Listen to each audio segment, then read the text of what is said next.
Tak čau lidi, já jsem tady novej. Chtěl bych jsem nějaký, abyste mě trochu podpořili, třeba 2, 3 followers a 5 lajků třeba a chtěl bych jsem vám ukázat, jak se hraje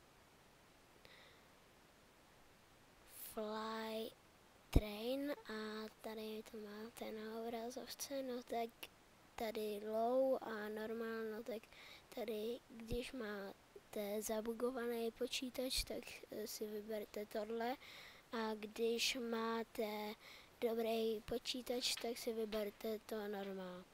Já kliknu na normál, protože mám dobrý počítač a můžeme dát play.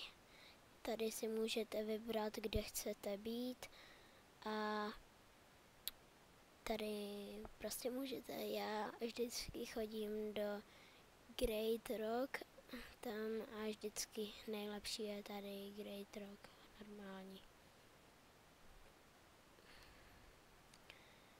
Tak můžeme, tady máme, když tak za 15 robuxů tady můžete si převlíkat, vždycky si to tady dáme a máte tady ostatní věci, jako třeba letadla a tak dále. Prostě tohle je letadlová hra. Já si vždycky já mám tyhle ty 2 a a tady a mám pak, když tak tohle, kdybyste chtěli dát někdy, ale nejlíp chtěl bych sem dát, nejvíc dávám tyhle ty Qatar, prostě Qatar Airways. Tady můžete dát Zko a pak tam musíte dát Ečko pro zapnutí motoru a pak dát V, C,